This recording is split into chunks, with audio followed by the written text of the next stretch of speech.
Louis XIV restera tout autant par sa construction de Versailles que par sa fondation des Invalides.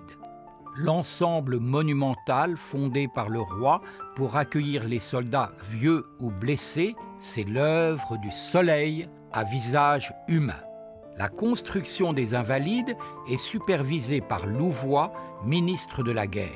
Ce dernier voudrait laisser sa trace sur le monument sans offusquer le souverain. Alors, dans la cour d'honneur, il fait figurer un loup dont les deux pattes tiennent l'ouverture d'une lucarne, signifiant que le loup voit. Et c'est sa signature à lui, Louvois.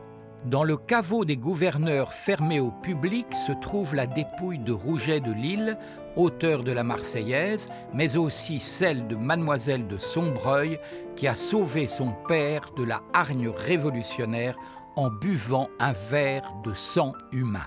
Quelle grandeur que cette église du Dôme dans laquelle a été placé le tombeau de Napoléon. Dans son testament, l'empereur avait écrit « Je désire que mes cendres reposent sur les bords de la Seine, au milieu de ce peuple français que j'ai tant aimé. » Quand on gravit les marches pour monter au sommet, on traverse le long grenier bâti par des charpentiers de marine. 1840, c'est le retour des cendres par un hiver glacé.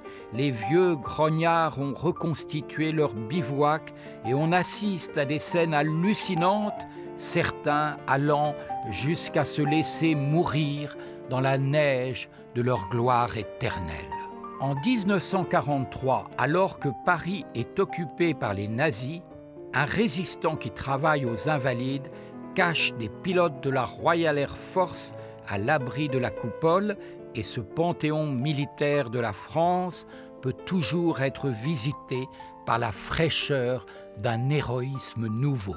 Les Invalides, c'est aussi ce grand musée de l'armée, le troisième le plus visité du pays, qui offre une vision animée de l'histoire de France. C'est un chef-d'œuvre créé par le royaume, mis en œuvre par l'Empire et adoubé par la République.